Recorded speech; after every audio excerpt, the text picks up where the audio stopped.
All right, what's up, guys? Welcome back to Still Talk with my ex. I'm Brandon. And I'm Ariel. We're back again on the screen. Ariel, it is exciting time to be talking about dating. We actually look like we're going on a date tonight. Are we going on a date? Are you going on a date with anybody? No. Okay. Maybe just me and my dog. Aww. There's nothing wrong with that. There's nothing wrong with that at all. If you out there and you got a dog, doggy dates, there's a lot of fun stuff to manage with that dog. You know what I mean? So that's a good stuff. Play dates. Absolutely. Play dates is a good thing. You know what I mean? You got the dog is a great companion. I love that. But we're excited to be back on your screen again. I know last week we posted about the miseducation of singleness. Ariel, what a great discussion. I kind of learned a whole lot about just kind of looking back over some stuff, and I learned a lot of, sometimes it's when you hear your own self speak, you learn so much of what comes out of your mouth. And it was a great opportunity for me to really kind of listen to my own self talk and like hear my own sentiments and what's going on in my own head, right? Yeah, I agree. It's sometimes when you do have that moment of reflection, you go, okay. Yeah, it's definitely always like a great, like a journal. That's what I find. It's an exciting thing. We get to kind of journal and back for you all. But again, you all are the focus and we benefit from it. So of course, we're keeping that theme of talking about the miseducation of singleness and dating. We started it last week, didn't even scratch the surface. So myself and Ariel came up with just questions that we think would be helpful and some suggestions. And of course, we will always do some tips, some things to kind of help you all navigate. It helps us navigate as well because we're in that single pool too. Right. And I think it'll be a great experience and opportunity for us all to kind of learn together as single people. So the first thing I want to know, establishing expectations for yourself. I can't tell you how many times I talk to like friends and peers and they're like, well, I don't know what I want. And I'm like, well, if you don't know what you want, it's not fair for you to make the other person decide what you should want. You know what I mean? So you got to be able to set an expectation. If you're somebody who is waiting to have sex, before marriage, set that expectation so that the other person isn't surprised, say that. Right. Say it in the beginning. Right. I agree. I think in terms of setting your expectations, it is a good opportunity. I think that's the benefit of sitting in a season of singleness, to really just kind of reflect with you, sit with you, see what you like, date yourself, like take yourself out on a date, and find out the things that you like in different type of atmospheres. Or, if it's you and a few friends who are single, definitely go out and again experience some things and make mental notes of, okay, well, I like this, I like that. Or if you're someone who has to like self-reflect and your memory go left on you, then write it down so that like these are the things that I like, these are the things that I don't like, and you can actually start to set that up in terms of expectations to manage in this space in preparation for dating. Yeah. And you can't manage expectations if you don't set expectations.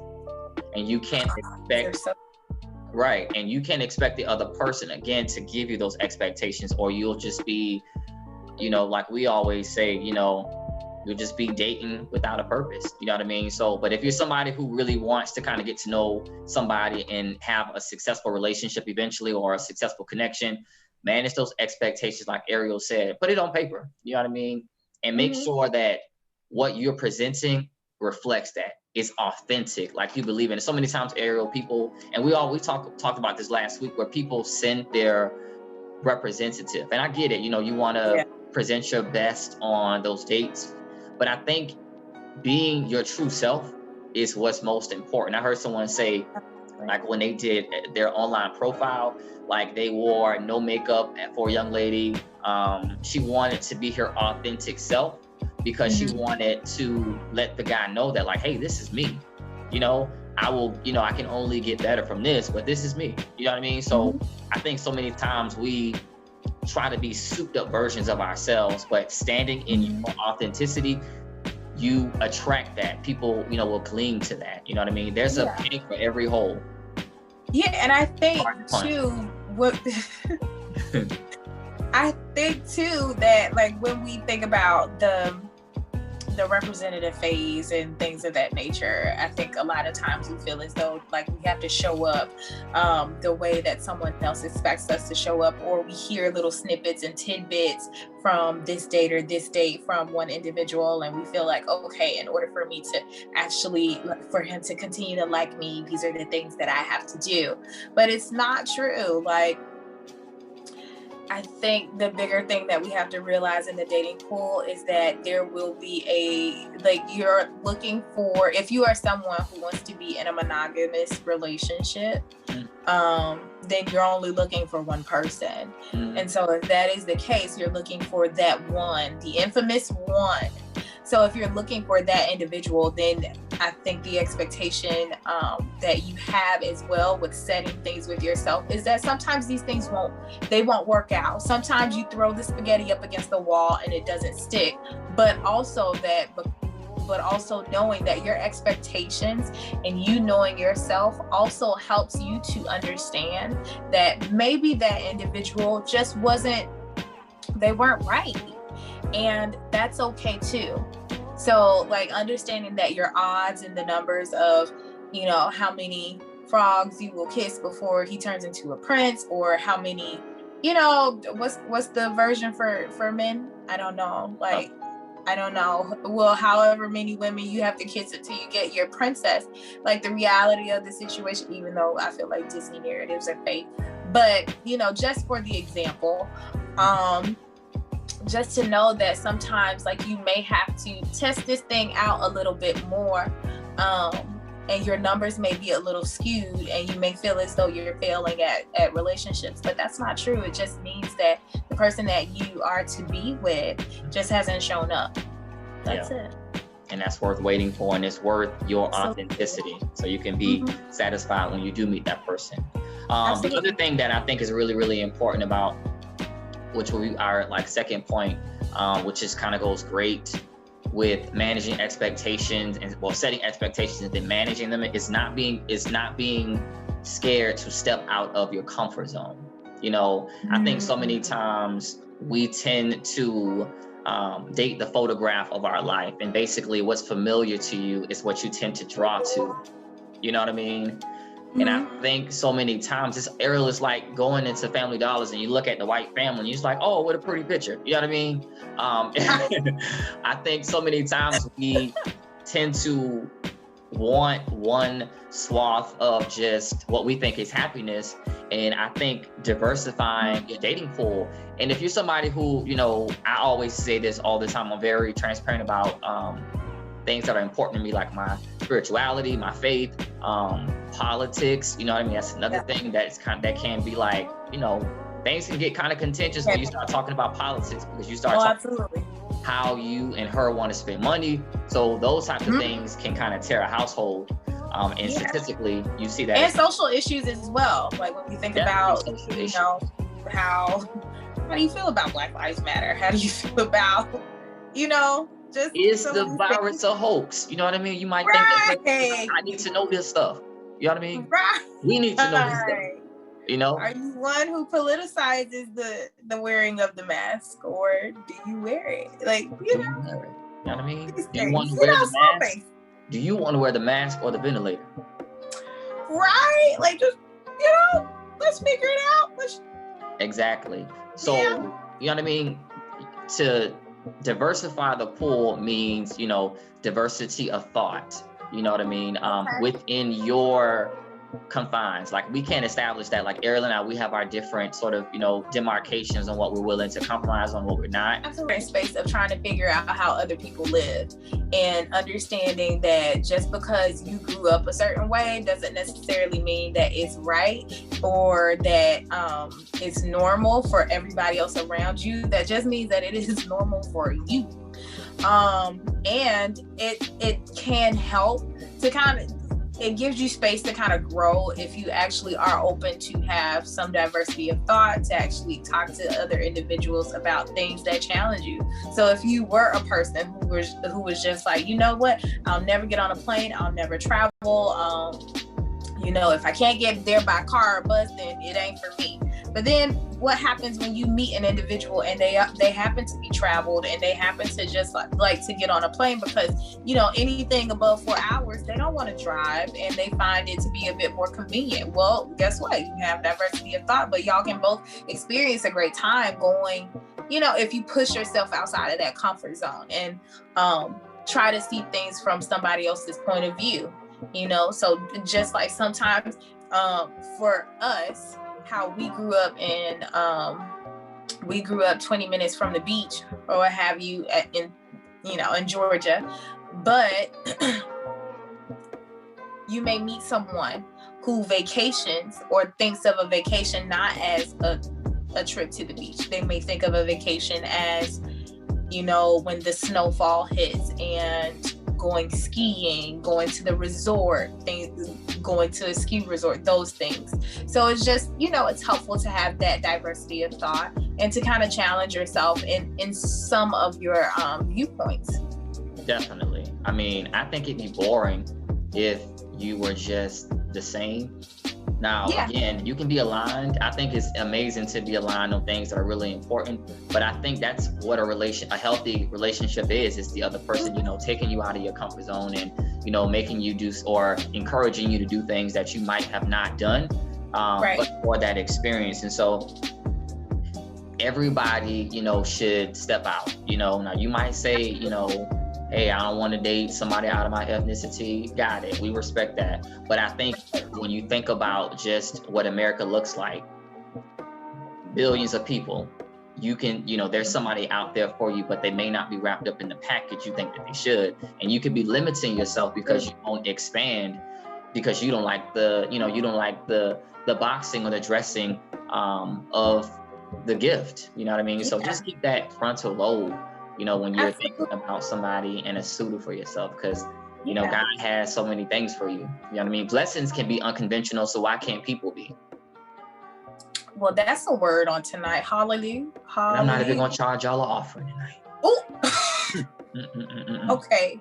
Well, that's a beautiful word coming up to Easter Sunday, but or Resurrection Sunday, however you choose to celebrate. But I think too, just like going back to that, like you don't want to be in a monolithic type of relationship. You don't want to be in something where you're dating yourself. It would be boring to have to engage with and talk with someone on a constant basis who's the exact same as you. Mm-hmm. You know? And the other thing, we kind of, you know, started this, you know, about patterns.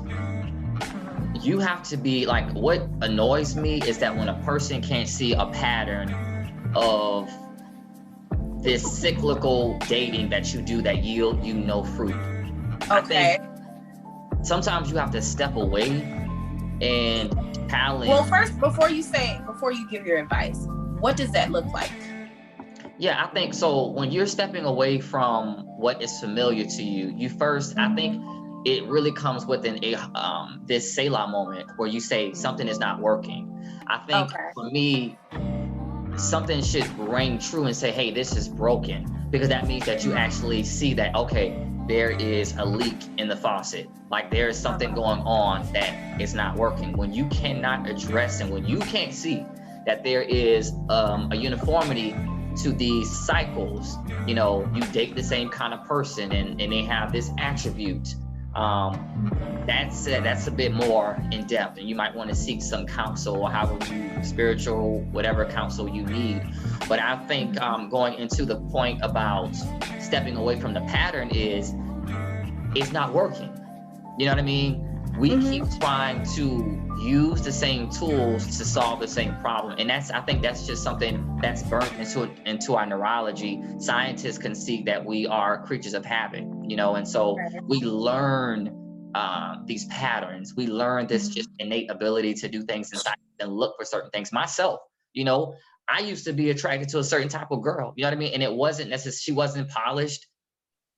she was necessarily, the type of woman that people probably think that I would be attracted to, but I had to say, okay, it's something in me that I need to correct and I need to address. But I was ready to deal with those things. I was ready to call myself to the carpet and be like, hey, you got to deal with that. You know what I mean? And once I did, it changed the trajectory of the type of women that I actually started to attract. You know what I mean? Because we're in the time now where, you can kind of meet anybody. You know what I mean? I can go to a drive-through, which is, you can meet anybody. You know what I'm saying? I can get hit on that drive-through. It doesn't even matter. I'm not going to discount the drive-through girls. That's how you think you get extra fries. You know what I mean? But but moreover, I think it's important, it was important for me to recognize that was a cycle, and my own self, I had played a huge role, you know what I mean? Yeah. Just different people, but I was willing to address it. And I think the only way that one is actually even ready to date successfully is when they're looking at these problems, and these bottlenecks, and they say, all right, there's an issue. Let's go back to the drawing board. Like, something is wrong. Right. I agree. But for those of us who may not be that insightfully in tune with ourselves, and it may not register with us I feel like when you mentioned the whole, addressing the dating pattern, and what that looks like, a lot of times we may be in a situation where I date this man and he has a certain attribute, and it could be that, or I'm attracting a man that has a certain attribute, and so I break up with him and I think that it's something totally different, or I just say like, okay, well, I chalk it up and I'm like, okay, well, moving on. And then I date another man and he has a similar type of attribute that just seems to be a little, on your nerve, or not even on your nerve, but it just kind of like, well, why? He reminds me of so-and-so that I just broke up with. Okay, so that doesn't work out. And so you kind of see something starting. And by rule of thumb, a trend doesn't usually happen until maybe about, round 3. So round 3 happens and you're dating this man, or you're dating a new man, and you think he is just the most amazing somebody. And then you turn around and he reminds you of guy number 2 and guy number 1. And you're like, well, what is it? At some point, there has to be a reflection moment of, okay, what is it about me? What is it in me that has me attracting these things? And I will say, personal story time, gonna get, reflective.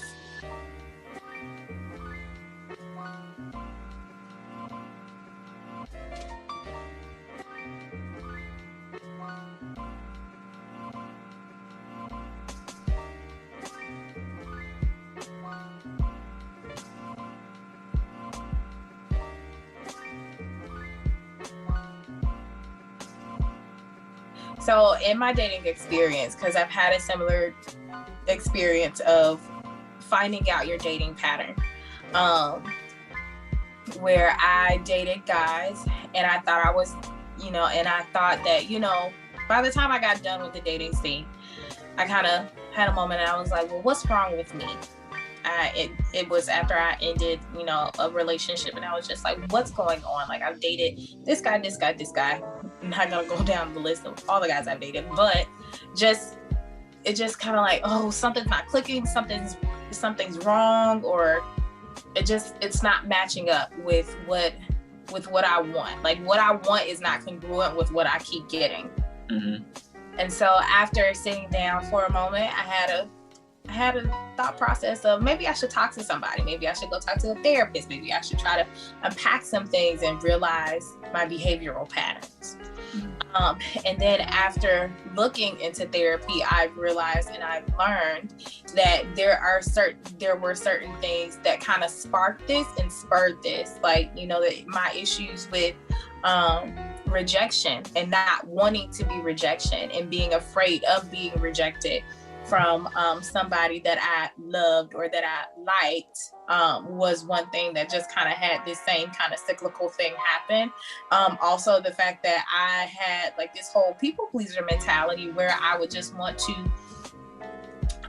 to kind of maneuver myself by way of, and kind of make myself a chameleon to, you know, the individuals that I would date. And so they would all be like, you know, I'm sure most of them would go like, yeah, you know, you were a great individual, just not necessarily what I wanted, or, you know, just things of that nature.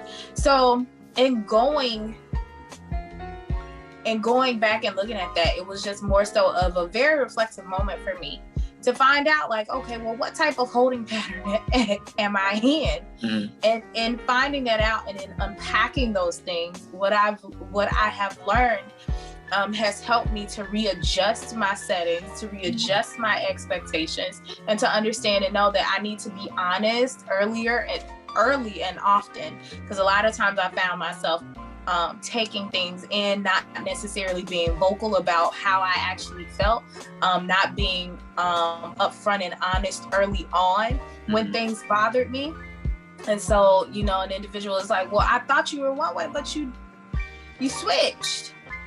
And that was a common theme in a lot of my relationships of like, oh, okay, well, I thought you were this, but it light switch, or, you know, anything like that. So it's just basically like when you finding it out, or once you get to a point where you realize that, okay, I'm in this pattern, and first step, always awareness, but two, okay, so how do I get out of it? How do I maneuver through it and kind of separate myself from this type of cyclical situation? You know, yeah, definitely. It may be something where you need to reflect.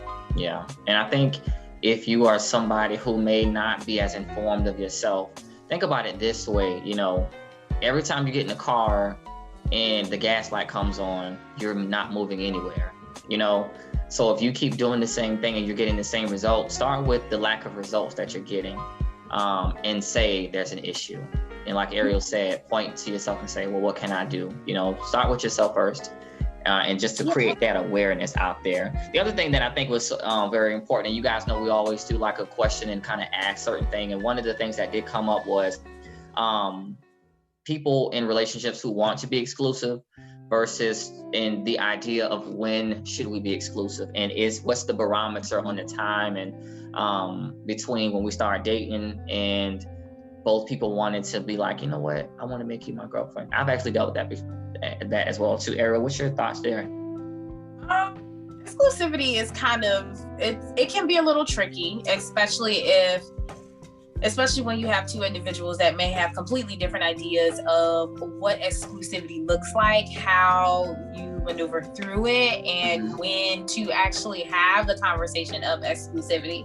Because, you know, but I think the bigger thing that you definitely want to get is an understanding and a clarity that both people understand that you are exclusive, and when that does happen. So, and what does it look like in the relationship going forward of exclusivity? But I think in terms of just like the whole process of getting to that point to say, okay, well, you know, you want to be my girlfriend, you want to be my boyfriend, yes, check yes or no. I think that's cute. But I think that you do kind of need some time to really get to that point. You need some space to allow it to breathe. So I would say maybe like some healthy time in between it, maybe a good 2-3 months to try to figure out, you know, whether or not you like this person without any pressure of, okay, well, we go together today. Like, you know? Yeah. And not necessarily placing pressure on you or the other person to really give anything in terms of exclusivity until maybe like a 3-month mark. I think, you know, as it pertains to like, you know, companies and, you know, like when they start to roll out of like, okay, well, you can enroll for, you know, your 401k, and you can enroll for health benefits and things of that nature, it's usually after you've sat for a good 2.5-3 months to really have the discussion. So I feel like, maybe that would be a healthy amount of time, because I feel like 3 months is good space to really kind of meet somebody, get past a little bit past, a representative, and really have some authentic and honest conversations. Yeah, I think that's pretty standard, to get to know somebody. Same thing, a probationary period on the job. You know what I mean? 90 days is usually a good marker to see if this is someone. But I also think what's really important too, and this kind of pivots back to what we first started talking about with managing those expectations, right? Absolutely. Because I always say, we're not defining what that is for you all, what you see as exclusive, right, but when you're ready to be exclusive. Because some people have sex and they're like, well, we're not exclusive. You know what I mean? But for another person, they're like, well, I can only have sex with you if we are exclusive, right? So you all have to define what the marker is. But to Ariel's point, it needs to be well delineated. You know what I mean? Really, it needs to be established so that there is no ambiguity about, well, we doing this, so while I'm not your boyfriend, or we doing this, so I'm not your girlfriend, I'm putting gas in your car, I should be your boyfriend. You know what I'm saying? Like, and I think that title is validation, because it is exposure, and it is also representation of you both. And so how I define that term of being exclusive just basically means that I'm ready to go public with my relationship, in terms of letting everybody know that this is the woman in my life. You know what I mean? I'm dating her exclusively, and this is the person I'll be sharing my time with. And if she pops up on my feed, don't ask questions, because I already let y'all know this is the woman that I'm entertaining right now. And I think it's, and that's that on there. Right. And that's on who? Genevieve Jones. Oh, okay. So I think it's just very important for you to decide that, and don't allow anybody else to decide it. But the biggest thing that I say is managing that ahead, like setting a boundary. Like for me, it's very platonic in the beginning. I'm very, as Ariel knows, I'm very conservative. I'm very traditional. I move at a very, very slow pace. A snail. So it's like very, very important to me to kind of get to know a person. And it's just the fabric of what I believe and how I was raised. You know what I mean? And so I think for me, and there's nothing wrong with that. I think because I've defined it, it's my truth and I live in it. And either the other person can accept it, and you give the other person an opportunity to either accept or go about their way. Go ahead, Ariel. Right. I think that there's nothing wrong with the way that you maneuver. Yeah. Even if you are someone who moves slow, or even if you're someone who moves a little bit faster than your pace, or even faster than that. 90% of the population moves faster than me. This is true. He's a part of the 90%. Did nobody ask you to call me out like that? It just needed to be said. But go ahead, make your point. But it didn't, though. Like, it literally didn't.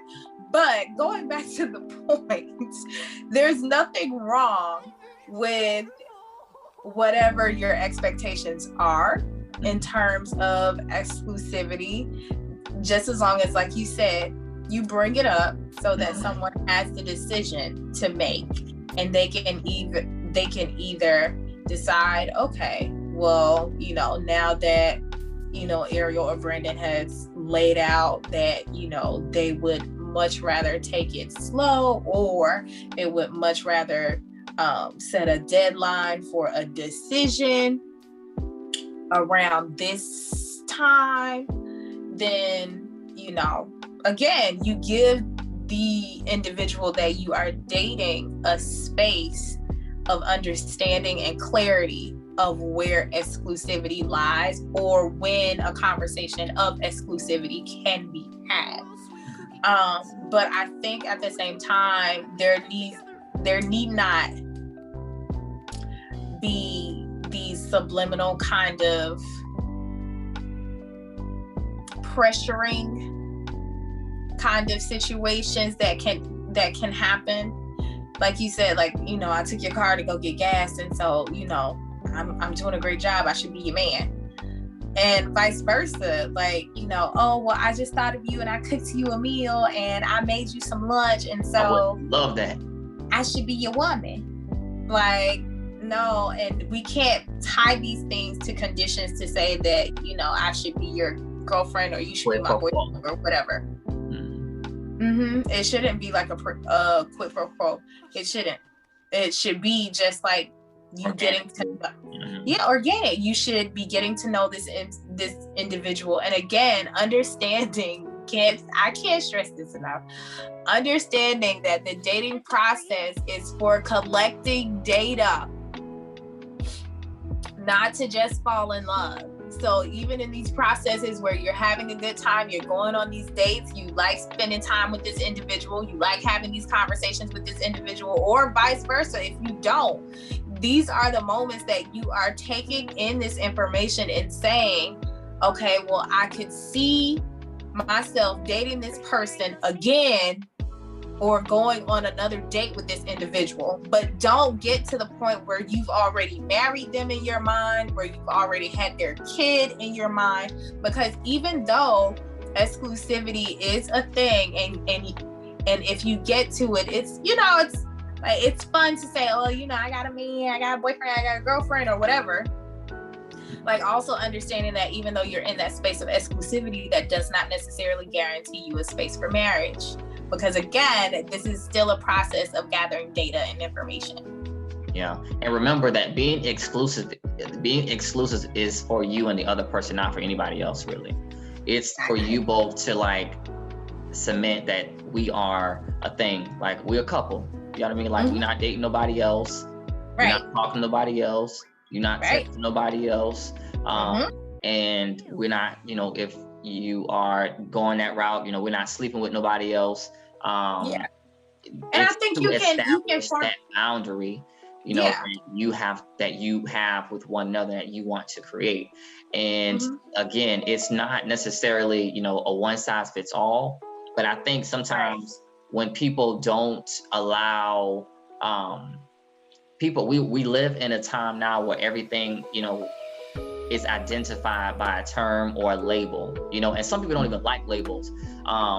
But in being exclusive is not necessarily, it doesn't have to be a label. It's more so an active setting, you know what I mean? It's more of an act, you know, of just being together, and that's just that. You guys are mutual, you know what I'm saying? It's just this, you know, being exclusive kind of situation. I guess it is kind of a label, but it's basically where you guys just want to protect what you have. It's almost like being married, you know what I mean? You all in a marriage, and it's recognized by other people, you know what I mean? But you know, in that marriage relationship, what you can do, what you cannot do, same kind of coordinates, but more so, you know, just a different kind of setting. Ari, you was getting ready to say something. I was gonna disagree. About which part? I see your point about looking at exclusivity of having similar coordinates to marriage and things of that nature. But I do disagree.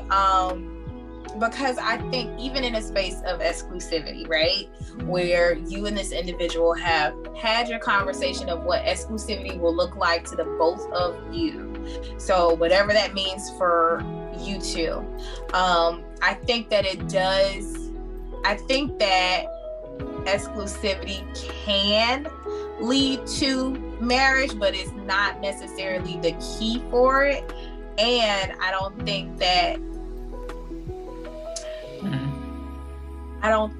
it just kind of I see what you're saying in terms of it has similar coordinates in terms of like you have to I think it does lead to marriage, because if I say I'm dating somebody and I allow that young lady to go without the notion that I'm actually pursuing her, she's open to other people. So if I don't put a title or an action to it, it won't lead to marriage. So I think being exclusive, at least in my mind, that leads to I think I hear what you're saying. And it makes sense. Again, like I hear what you're saying, and it makes sense. Yeah. I just think that there are still two options, even after exclusivity. Option A being that, you know, we could possibly look into an engagement, look into getting married and spending our life together. Or option B is still, we've tried this, we found out a little bit later that it does not work for us, and so we're gonna part ways and try this again with other people. Yeah, my point wasn't that it's like, just because you're mutual doesn't mean like that's 50-60% of people. That doesn't mean that's gonna work out. It just means that there's an understanding that you all going to try to make it work, and if it leads to marriage, then hopefully it will lead to marriage. But it doesn't necessarily mean that that's like, oh, we mutual, that's my ticket. Nah, that's not what my point was. Okay, cool. Because it was just kind of like, whew. Yeah, nah. No, like we don't want to encourage people to think that, okay, exclusivity, he said it, so, or she said it, so that means that, I just didn't want it to get misconstrued with our audience to feel as though exclusivity is marriage. Y'all can stop shopping for the rings. No, you know what? Don't stop shopping for the rings. Maybe the Lord's showing you something. God is showing you something now. You know what I mean? So, but yeah, just take your time with it. That's the biggest thing. Like, take your time with it. It should be fun. It should be entertaining. But you should also, you should also enjoy the fact that you have the autonomy to decide what you want for your life. And I think that's what this is all about. At the end of the day, it's you and that other person. You know what I mean? And you all get to decide, even how nuanced, how different, how unique, how diverse, you all get to kind of decide what that painting will look like. And you get to put that painting in your home, you know what I mean? And be that example. But I just think it's such a huge topic. As always, we got to get up out of here. We have thoroughly enjoyed digging into this singlehood and dating discussion. I think we had a really great discussion, and we're going to keep the conversation going. Like, we're not stopping, right, Ariel? I agree. I've thoroughly enjoyed this. Absolutely. We want to let you all know that if you have not subscribed, we hopefully think that you like the content, that you're able to, go on this journey with us. Who knows? Maybe in, time, me and Ariel might say, we found somebody and, we got engaged, and, we can kind of tell you along our process. We can tell you everything that we speak and espouse on this channel, we actually live by. So it's not like, somebody who is actually advocating one thing but living a duplicitous life. That's not what we do. We live it to the fullest, which is why we can stand in and advocate, defend it, because it's the way that we think. But we want you all to know that we enjoy you being a part of this was the Still Talk family, and we do have a lot of great things in store. I want you all to comment below, tell somebody about the channel, invite somebody back. We'll be uploading very frequently and have some more information with you all coming really, really soon on all of our social media handles. I know we've been talking about it for a minute, but I promise you, it is definitely in the works. All right. All right. We love y'all. Have a safe resurrection. Hopefully by this time this comes out, you would have enjoyed your resurrection holiday, or it might be on resurrection. So, but we love y'all. Be safe. And until next time, peace. Bye.